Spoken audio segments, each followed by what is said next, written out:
معزز سامعین گرامی قدر، سیرت النبی کے حوالے سے حضرت عائشہ کے نکاح کا باب ہم نے آپ کے سامنے رکھا۔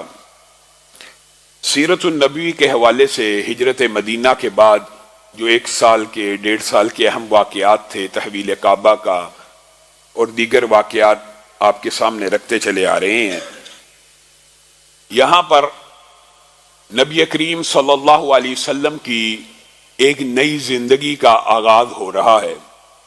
وہ نبی کریم صلی اللہ علیہ وسلم اور ان کے صحابہ جنہوں نے مکہ میں مظلومیت کا دور کاٹا اور مکہ میں صبر کا دور کاٹا، یہاں پر اسلامی ریاست کے قیام کو ابھی 1.5 سے 2 سال ہونے کو ہیں۔ یہاں پہ نبی کریم صلی اللہ علیہ وسلم کے اوپر بعض آیات نازل ہونا شروع ہو گئیں، جس میں اس بات کا اشارہ کیا جا رہا ہے کہ اللہ کے رسول، اگرچہ رسول اللہ صلی اللہ علیہ وسلم کی عمر 55 برس کے قریب ہو چکی ہے، اور آپ کو پتا ہے بھرپور جوانی کا دور اور ادھیڑ عمری کا دور، جس کو عام فہم میں ہمارے معاشرے میں بھی بھرپور جوانی 20 سے 30 تک، میچور عمر 30 سے 40 تک، اور 40 کے بعد انسان اس زندگی میں قدم رکھتا ہے جس کو ہم کہتے ہیں ادھیڑ عمری کی طرف جانا شروع کر دیتا ہے، اور 55 برس کی عمر بالعموم بڑھاپے کی اور ڈھلتی ہوئی عمر کہلاتی ہے۔ یہاں پہ آپ نے رسول اللہ صلی اللہ علیہ وسلم کی زندگی کے اس پہلو کے اوپر غور کرنا ہے۔ وہ نبی جس نے 55 برس کی عمر تک کبھی تلوار نہیں اٹھائی، کبھی دشمن کو ضرب نہیں لگائی، اللہ رب العزت نے جب آیتوں کو نازل کیا تو اپنی تلوار کو بے نیام کر لیا۔ اس عمر میں بھی نبی کریم صلی اللہ علیہ وسلم کو اللہ کی طرف سے جنگوں والے نبی کا خطاب دیا گیا۔ بعض لوگ یہ سمجھتے ہیں یہ جی نبی کریم صلی اللہ علیہ وسلم کا کیسا ٹرینڈ چل رہا ہے، جنگوں والے نبی۔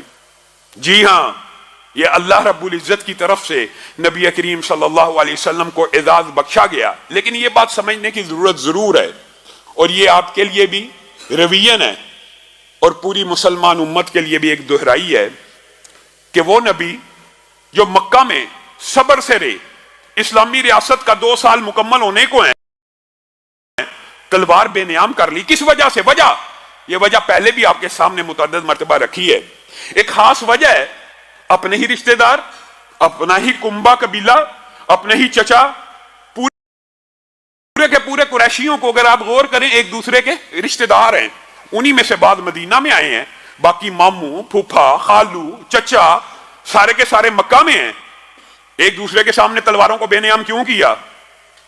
اگر یہ فلسفہ امت کو سمجھ آ جائے، صرف یہی فلسفہ سمجھ آ جائے، تو معاشرے میں سے شرک کا جنازہ نکل جائے۔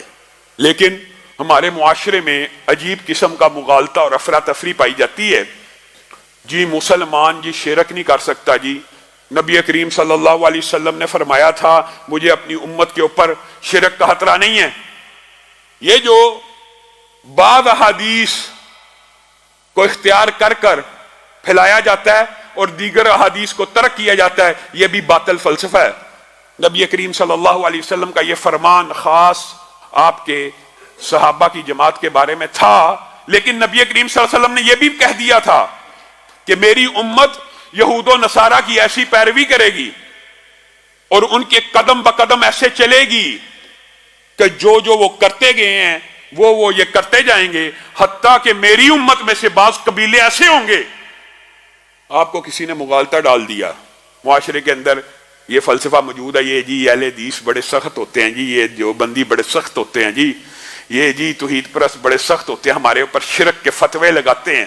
مسلمان امت میں کوئی شرک نہیں کرے گا، یہ سب سے بڑا جھوٹ ہے۔ نبی کریم صلی اللہ علیہ وسلم نے ارشاد فرما دیا کہ میری امت کے بعض قبیلے ایسے ہوں گے جو مکہ کے مشرکوں کی طرح بتوں کی پوجا بھی شروع کر دیں گے۔ آپ کو کس نے کہا کہ امت کے اندر شرک نہیں آئے گا؟ آپ نے اس شرک کو بڑا لائٹ سمجھا ہوا۔ یہی وہ بنیاد ہے، یہی وہ وجہ ہے جس کی وجہ سے سگے چچا اور بھتیجے، سگے باپ اور بیٹے، ماموں بھانجے، چچا بھتیجے نے آپس میں تلواروں کو بے نیام کیا، اور کوئی وجہ نہیں تھی، صرف یہی ایک وجہ تھی۔ آپ کو یہ بھی مغالطہ ڈالا جاتا ہے یہ مکہ کے جو مشرکین تھے وہ جی بتوں کی پوجا کرتے تھے، صرف بتوں کی پوجا کرتے تھے، بس اور صرف بتوں کو پوجنا ہی شرک ہے، اس کے علاوہ کوئی شرک نہیں، وہ جی اللہ کو رب نہیں تھے مانتے۔ یہ بھی دنیا کا سب سے بڑا جھوٹ ہے، کیونکہ اس کی نفی، اس کی تردید میں قرآن پاک میں 19 سے زائد آیتیں موجود ہیں جو قریش مکہ سے اور مشرکین مکہ سے اللہ رب العزت نے کلام پاک میں نبی کریم کو مخاطب ہو کے کہا ہے کہ پوچھئے قل من رب السماوات السبع ورب العرش العظیم، ان کفار مکہ سے پوچھ لیجئے آسمانوں زمینوں کا رب کون ہے اور عرش عظیم کا رب کون ہے۔ قل امن یملک السمع والابصار، کون ہے جو آپ کی قوت سامعہ اور باصرہ کا مالک ہے؟ کن سے پوچھئے؟ کفار مکہ سے۔ قل لمن الارض ومن فیہا، اس سے بڑی کوئی آیت نازل ہو سکتی ہے؟ کفار مکہ سے پوچھ لیے قل لمن الارض ومن فیہا، زمین و آسمان کے مابین کس کی بادشاہی ہے؟ سیقولون للہ، کفار مکہ بھی کہیں گے اللہ ہی کی ہے۔ یہ آپ کو کسی نے مغالطہ ڈالا ہوا۔ آپ کو پتہ ہے نا بیت اللہ کے اوپر جب حملہ ہوا تھا تو اس وقت بھی یہی کہا گیا تھا جو اس گھر کا مالک ہے وہی اس کی حفاظت کرے گا۔ آپ کو کس نے کہا وہ رب سے متعارف نہیں تھے یا رب کو ماننے والے نہیں تھے؟ دنیا کے اندر کوئی مذہب ایسا نہیں ہے، کوئی مذہب ایسا نہیں ہے جو ایک مافوق الفطرت سپر نیچرل پاور کو نہ مانتا۔ مذہب کی بنیاد اس عقیدے پہ ہوتی ہے کہ ایک ہستی ہے جو کائنات کا نظام چلا رہی ہے۔ مذہب کہتے اس کو ہیں، اور جو لا مذہب، بد مذہب، جو لا دین ہوتے ہیں، حقیقت میں صرف وہی رب کا انکار کرنے والے ہوتے ہیں، ورنہ ہر مذہب والا، یہ بات ہو سکتا ہے آپ کے لیے چمبے کی ہو، عیسائیت جی ہاں، یہودیت جی ہاں، ہندو مت جی ہاں، دنیا کے جتنے مذاہب ہیں ان کا عقیدہ اور بنیاد یہ ہوتی ہے ایک سپر پاور ہے، ایک موفوق الفطرت ہستی ہے، ایک ہے، اور اس کو کیا کہتے ہیں؟ توحید ربوبیت۔ کیا مطلب یہ ہے، یہ ایک ریمائنڈر ہے، یہ ایک ریویژن ہے، کیونکہ ہم دوبارہ سیرت النبی کے اس باب کی طرف بڑھے ہیں جہاں پہ رشتہ داروں نے ایک دوسرے کے خلاف تلواریں نکالنی ہیں، تو ان اسباب کے اوپر بھی غور کرنا چاہیے کہ نکالی کیوں۔ توحید ربوبیت کا مطلب یہ ہوتا ہے آپ میں سے کسی شخص نے بال کاٹ لیے، آپ میں سے کسی شخص نے ناخن کاٹ لیے، تو یہ نیچرل فطری ہر بندے کا عقیدہ اور گمان ہے نا، یہ ناخن خود بخود بڑھ جانے ہیں، یہ ناخن خود بخود بڑھ جانے ہیں، یہ بال خود بخود بڑھ جانے ہیں۔ ایک بندہ چاہے کافر ہو، کافر بھی ہو، لا دین بھی ہو، اس کو بھی یہ پتا ہے میں نے بیج مٹی میں ڈالنا ہے، اس کو پانی لگانا ہے، تو کچھ عرصے کے بعد دھرتی کا سینہ چیرتے ہوئے اس بیج نے کومپل کی شکل اختیار کرنی ہے۔ یہ جو نشو نما کا سسٹم ہے، بچہ 5 سال کا تھا، قد چھوٹا تھا، 10 15 20 برس کا قد بڑھنا شروع ہو گیا۔ یہ تربیت کا، یہ نشو نما کا سارا سسٹم، جتنے بھی مذاہب ہیں وہ یہ سمجھتے ہیں کہ ایک ہستی ہے جو یہ سسٹم چلا رہی ہے، اور کفار مکہ کا بھی یہی عقیدہ تھا۔ اختلاف کس چیز کا؟ اختلاف وہی ہے جو اسلام کی بنیاد ہے اور پہلا رکن ہے۔ ہمارے معاشرے میں یہ بھی غلط العام ہے، امر بالمعروف کرتے جائیے، کرنا چاہیے، امر بالمعروف کرنا چاہیے، یہ بھی اچھی بات ہے، لیکن آپ صرف پازیٹو بات کرتے جائیں، جی نیگیٹو نہ کریں۔ اور بھائیو، اگر امر بالمعروف دین کا ایک فریضہ ہے تو نہیں عن المنکر بھی اسی دین کا حصہ ہے۔ امر بالمعروف کرتے جاؤ اور نہیں عن المنکر نہ کرنا، یہ بھی آپ کو کسی نے مغالطہ ڈالا ہے۔ اسلام کی ابتدا، پہلا رکن، اس کی بنیاد نہیں عن المنکر سے ہے، لا الہ الا اللہ، اللہ کے علاوہ کوئی عبادت کے لائق نہیں۔ معبود شاید کچھ لوگوں کو سمجھ نہیں آتا، زبان سے کہہ دیتے ہیں اللہ کے علاوہ کوئی معبود نہیں، اس کا عام فہم ترجمہ ہے اللہ کے علاوہ عبادت کسی کی نہیں ہو سکتی۔ اگر زبان سے لا الہ الا اللہ کہہ کے بھی سجدہ غیر اللہ کو کرنا ہے، سجدہ پیر کو کرنا ہے، سجدہ قبر کو کرنا ہے، سجدہ حجر کو کرنا ہے، سجدہ شجر کو کرنا ہے، تو آپ نے لا الہ الا اللہ کا ترجمہ سمجھا ہی نہیں۔ لا الہ الا اللہ، اور بھائی توحید ربوبیت کے اوپر تو اختلاف موجود ہی نہیں، آپ ساری زندگی توحید ربوبیت بیان کرتے رہتے ہیں، پھل بنائے پھول بنائے، یہ بھی ٹھیک ہے، ندی نالے جھرنے، کوے کی کائیں کائیں، چڑیوں کا چہچہانا، فصلوں کا لہلہانا، یہ بھی بیان ہونا چاہیے، انکار نہیں کر رہے، لیکن کیا ساری زندگی یہی بیان کرتے رہنا ہے؟ جو وجہ اختلاف ہے، جو نقطہ اعتراض ہے، اس کو بیان نہیں کیا جاتا۔ لا الہ الا اللہ، اختلاف تو یہ تھا کہ عبادت کا کوئی بھی فعل اللہ کے علاوہ کسی کی ذات کو لائق نہیں۔ اور میرے بھائیوں، کتنی عام فہم بات ہے، عبادت کیا ہے؟ سجدہ عبادت ہے کہ نہیں؟ رکوع عبادت ہے کہ نہیں؟ ذکر عبادت ہے کہ نہیں؟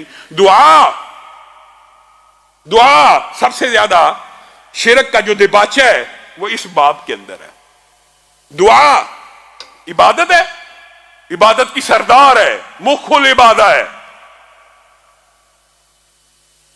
میں بریلوی علماء کی ان کی قدر کرتا ہوں جنہوں نے یہ فتوے دیے کہ قبر کو سجدہ حرام ہے، ٹھیک ہے، مانتے ہیں، آپ نے درست فتویٰ دیا، لیکن آپ معاشرے کے اندر جہالت دیکھ لیجئے، مزاروں پہ چلے جائیے، آپ نے فتویٰ تو دے دیا کہ قبر کے اوپر سجدہ نہیں ہونا چاہیے، لیکن ایمانداری سے بتلائیے کہ وہاں پہ سجدے ہو رہے ہیں کہ نہیں ہو رہے؟ ہو رہے ہیں۔ قبر کو سجدہ تو دور کی بات ہے، زندہ انسانوں کو آپ سوشل میڈیا کے اوپر ویڈیوز دیکھ لیجئے، زندہ انسانوں کو سجدے ہو رہے ہیں، پیر صاحبوں کو سجدے ہو رہے ہیں، اور پھر کبھی ان سے بحث ہو جائے، ان کے بعد دلائل ہیں ماشاءاللہ، جی فرشتوں نے آدم کو سجدہ کیا تھا، جی یوسف کو ان کے باپ بھائیوں نے سجدہ کیا تھا۔ اب آپ خود بتلائیں، جب عقل کے اوپر ایسا پردہ پڑ جائے، پرانی شریعتوں میں اللہ رب العزت نے اگر تعظیم کے لیے کچھ چیزیں روا رکھی تو امت محمدیہ کے اوپر اس سجدے کو تعظیم کے لیے بھی حرام کر دیا، کیونکہ نبی کریم صلی اللہ علیہ وسلم نے ارشاد فرما دیا، ایک بندے نے رسول اللہ صلی اللہ علیہ وسلم کو آگے سجدہ کر دیا، عبادت کا نہیں، معبود مان کے نہیں، تعظیم کے لیے، احترام کے لیے، رسول اللہ صلی اللہ علیہ وسلم نے کہا سر اٹھاؤ، سر اٹھاؤ، یہ کیا کر رہے؟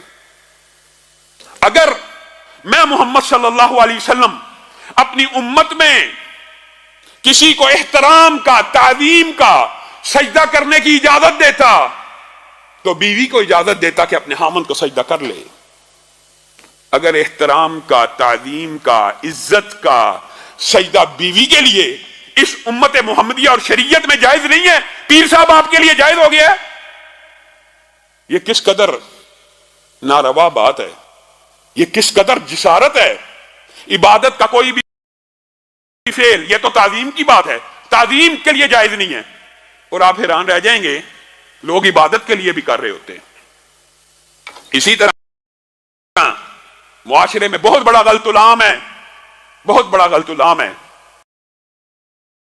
اور اس کے اندر جہالت کا عذر چلتا ہے، اکثر لوگ نہیں جانتے یہ معاملات کو، لیکن یہ شرک کے دباچے ہیں، یہ ابتداء ہے۔ میرے بھائیوں، کتنی صاف ستھری، سیدھا سچا، روشن دین ہے۔ رسول اللہ صلی اللہ علیہ وسلم ارشاد فرماتے ہیں، ایک بندہ مفہوماً آپ کے سامنے رکھ رہے ہیں، نماز پڑھ رہا ہے، کس کے لیے؟ اللہ کے لیے۔ نماز تو بندہ اللہ کے لیے پڑھتا ہے نا۔ بعض لوگ نمازیں بھی قبر والوں کے لیے اور پیر و فقیروں کے لیے پڑھتے ہیں۔ نماز ایک بندہ اللہ کے لیے پڑھ رہا ہے، رکوع کس کو کر رہا ہے؟ اللہ کو۔ سجدہ کس کو کر رہا ہے؟ اللہ کو۔ حمد کس کی پڑھ رہا ہے؟ اللہ کی۔ ایک بندہ مسجد میں داخل ہو گیا اور اس کے داخل ہونے کی خبر اس نماز پڑھنے والے کو مل گئی، اس داخل ہونے والے کے لیے اس نے اپنے سجدے کو لمبا کر لیا۔ عبادت کس کی ہو رہی ہے؟ اللہ کی۔ سجدہ لمبا کس کے لیے کیا جا رہا ہے؟ یہ بندہ جو آیا ہے، یہ مجھے دیکھ رہا ہے، تو میں سجدہ تو اللہ کو ہی کر رہا ہوں، تھوڑا لمبا کر لیتا ہوں تاکہ یہ دیکھے میں کیسی عمدہ عبادت کر رہا ہوں۔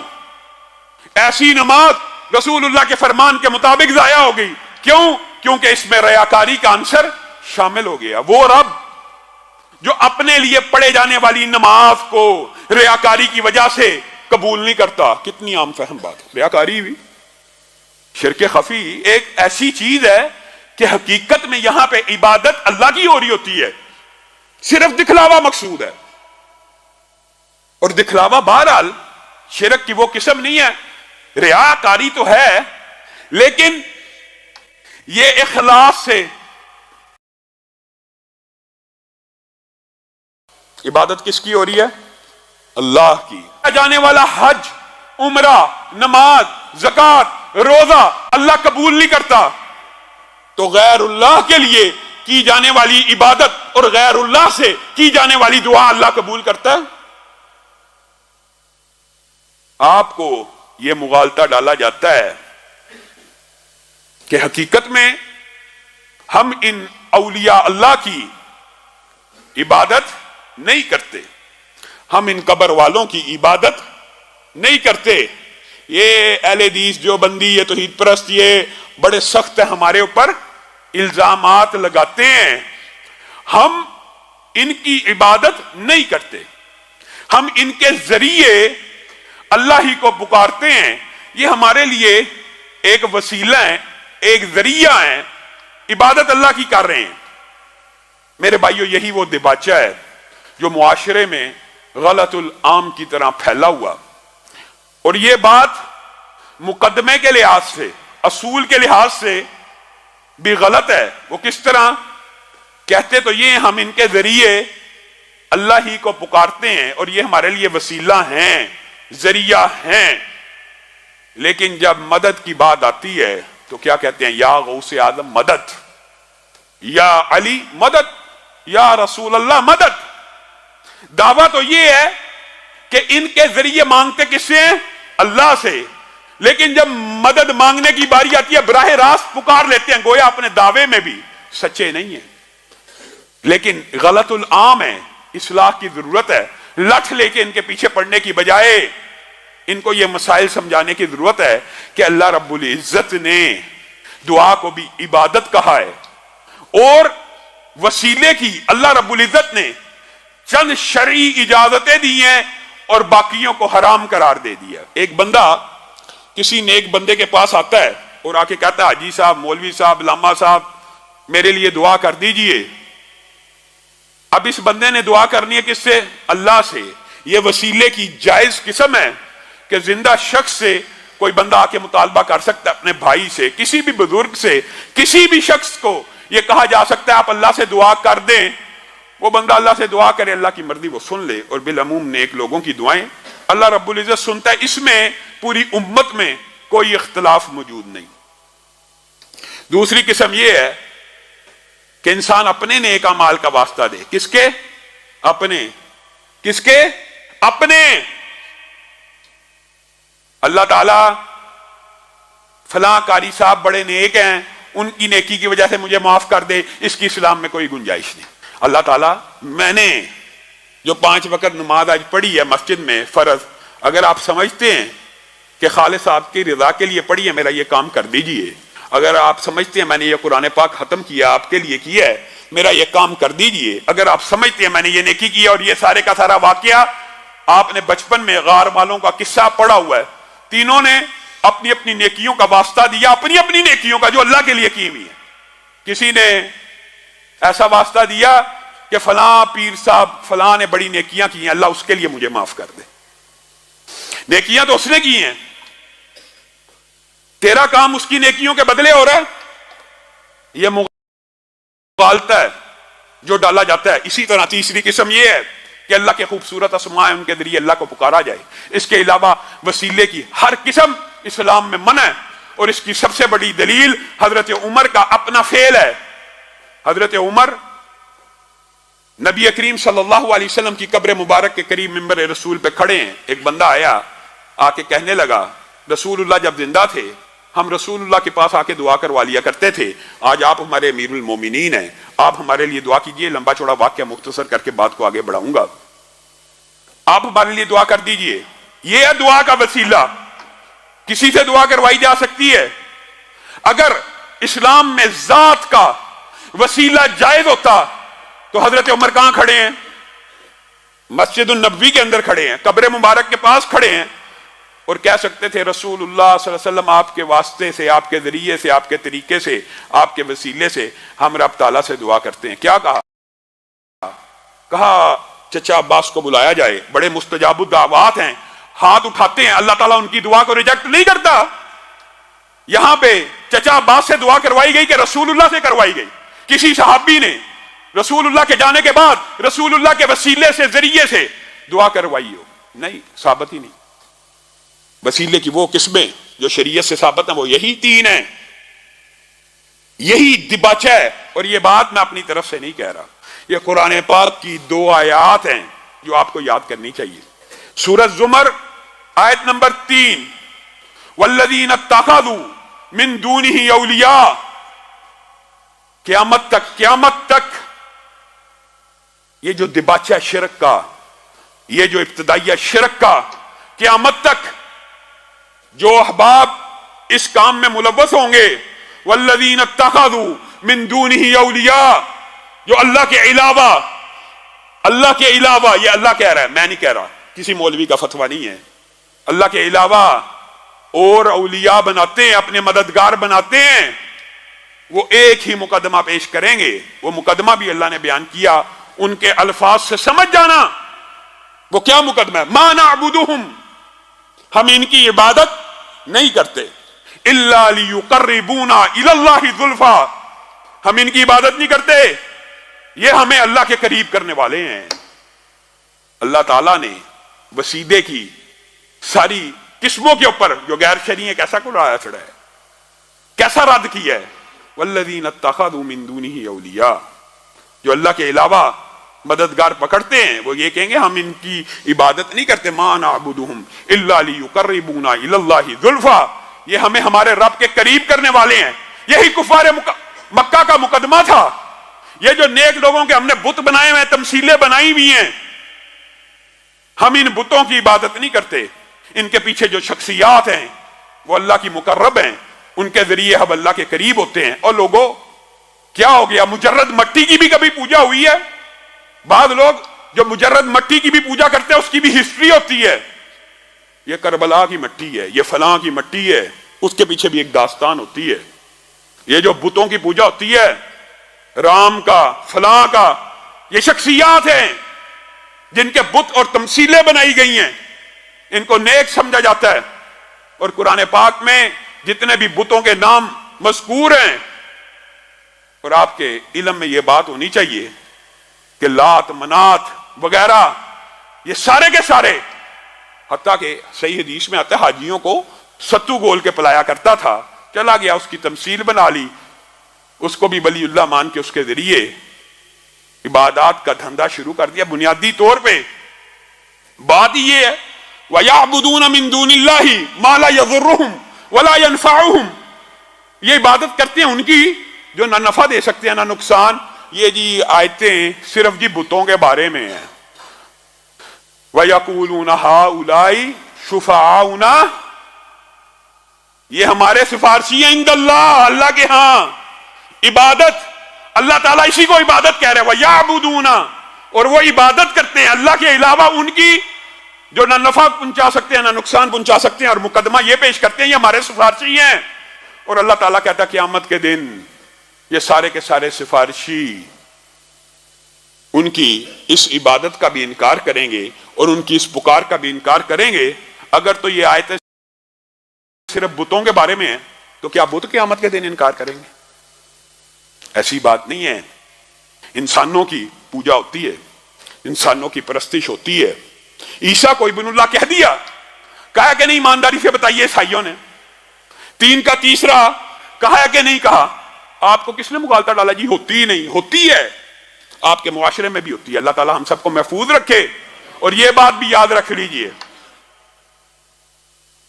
خانہ کعبہ کو سجدہ کرتے ہیں، پتھر ہیں جی، آپ بھی پتھر کو سجدہ کرتے ہیں۔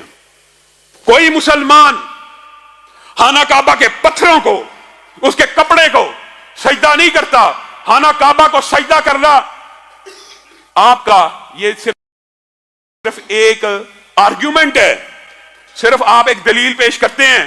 پوری دنیا کے مسلمانوں کے لیے خانہ کعبہ قبلہ ہے۔ کیا ہے؟ قبلہ، جہت ہے۔ خانہ کعبہ کی طرف منہ کر کے جب ہم سجدہ کر رہے ہوتے ہیں، وہ سجدہ بھی ہم اس پتھر کو نہیں بلکہ اللہ رب العزت کو کر رہے ہوتے ہیں۔ آپ کو کس نے مغالطہ ڈال دیا؟ جی وہ پتھر کے اوپر چادر پڑی ہوتی ہے، وہاں منہ کر کے آپ سجدہ کرتے ہیں، وہاں پہ بھی سجدہ رب تعالیٰ کو ہو رہا ہوتا ہے. صحیح حدیث کے الفاظ ہیں, جو بندہ قبلہ روح ہو کر رب کو سجدہ کرتا ہے سر تو اس کا زمین پہ ہوتا ہے, لیکن حقیقت میں وہ سر اللہ اتنا بلند کر دیتا ہے کہ رب کے قدموں میں آ جاتا ہے. آپ بتائیے آپ کو کس نے مغالطہ ڈال دیا؟ حجر اسود کو حضرت عمر نے مخاطب ہو کے کہہ دیا تھا تو نفع اور نقصان کا مالک نہیں ہے, تجھے چومتا اس لیے ہوں کہ نبی کریم نے چوما ہے. مراد یہ تھی تیری عبادت نہیں ہو رہی, تیری پوجا اور پرستش نہیں ہو رہی. آپ اور میں ہم یہ سمجھتے ہیں کہ رسول اللہ صلی اللہ علیہ وسلم نے بس تلوار نکال لی. اس مقدمے کو سمجھنا بھی ازحد ضروری ہے. اور دکھ اور افسوس کی بات ہے, اللہ تعالیٰ نے تو قرآن پاک میں توحید کی انتہا کی ہے, اور رسول اللہ صلی اللہ علیہ وسلم نے بھی سمجھانے میں کسر نہیں چھوڑی. ایک بندہ آ گیا تھا نا, ما شاء اللہ وما شئت, اللہ کے رسول جو اللہ چاہے اور جو آپ چاہیں. رسول اللہ صلی اللہ علیہ وسلم نے شرک کے اوپر ایسا کلہاڑا چڑھایا کہ ان کے دباچوں, ان کے راستوں کو بھی کاٹ کے رکھ دیا. اجعلتنی للہ ندا, کیا تو نے مجھے رب کا شریک ٹھہرا دیا ہے؟ قل ما شاء اللہ وحدہ, کہہ جو صرف اللہ چاہے. اگر چاہت کے اندر بھی رسول اللہ صلی اللہ علیہ وسلم شریک نہیں ہے تو تیرے مولوی نے تجھے وسوسہ ڈالا ہوا ہے. اللہ تک پہنچنے کے لیے ایک سیڑھی چاہیے, ایک وسیلہ چاہیے, ایک ذریعہ چاہیے. عجیب بات ہے, آج جو ان کے طنز تشنیع کرنا مقصود نہیں ہے, اصلاح کرنا مقصود ہے. جو ولی اللہ کلیم کرتے ہیں, اپنے آپ کو بوڑھے ہو جاتے ہیں, آپ ان کے قریب بیٹھ جائیں, قریب, اور ان سے بات کریں. میں عینی مشاہدہ بتا رہا ہوں. وہ کہیں گے ہمیں آواز نہیں آ رہی, ذرا اونچی بولیے. زندگی میں تو سامنے بیٹھے ہوئے کی آواز نہیں آ رہی, لیکن یہی پیر صاحب, فقیر صاحب, ولی صاحب قبر میں جائیں گے, پھر پوری دنیا میں سے جو مرید پکارے گا براہ راست سننا شروع کر دیں گے. سامنے بیٹھے کی آواز نہیں آ رہی, اور قبر میں جانے کے بعد پوری دنیا سے بھی جو مرضی پکار ندا صدا لگائے گا سن بھی لیں گے. یہ تو عجیب قسم کی زندگی ہے, عجیب قسم کا مغالطہ ہے. اور اللہ رب العزت نے قرآن پاک میں اس بات کو جتنا ناپسند کیا, انشاءاللہ اسی حوالے سے آئندہ آنے والے خطبے میں, اور رسول اللہ صلی اللہ علیہ وسلم کی سیرت کا یہ جو پہلو ہے جس کو بیان کرنا آج ممبر سے سب سے مشکل ہے. آج جہاد کا نام لیا جائے, تلوار کو بے نیام کرنے کا ذکر کیا جائے. انشاءاللہ سیرت کے اندر یہ باب ہم تفصیل سے پڑھیں گے, اور سیرت النبوی ہجرت مدینہ کے بعد ساری کی ساری جہاد سے راستہ اور جہاد سے مدین ہے. اللہ رب العزت جو کہا گیا, جو سنا گیا, اس کو سمجھنے کی توفیق عنایت فرمائے.